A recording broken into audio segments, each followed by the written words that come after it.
சங்க இலக்கியத்தில் முருகனுடைய வழிபாடு அப்படிங்கிறது இன்று இருக்கக்கூடிய முருக வழிபாட்டிற்கு அப்படியே மாற்றமானது அப்படின்னு சொல்லலாம்.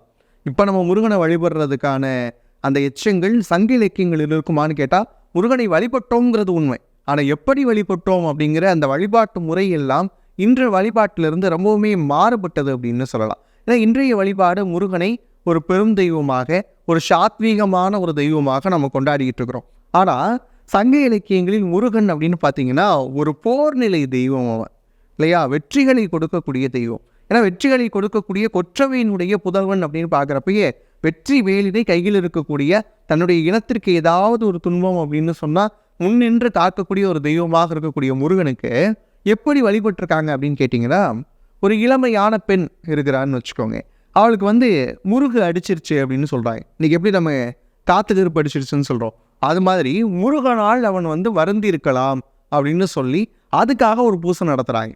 அதுக்கு பேர் தான் வேலன் வெறியாட்டு. பேரை பாருங்க, வேலன் வெறியாட்டு. இப்போ வெறி தனித்தல் அப்படிங்கிற ஒரு விஷயம்தான். இங்கே என்ன செய்கிறாங்க அப்படின்னா, வெண் மணல்கள் இருக்கும் இல்லையா, கடற்கரை ஓரங்கள் இருக்கக்கூடிய மணல் எல்லாம் குவிச்சு வச்சு ஒரு மேடை அமைச்சு அந்த மேடையில் முருகன் அமர்வான் அப்படிங்கிற ஒரு நம்பிக்கை இருக்குது. அதை சுற்றி அலங்கரிக்கிறாங்க. அதனால தான் கடம்பவர் செல்வன்னு பேர்.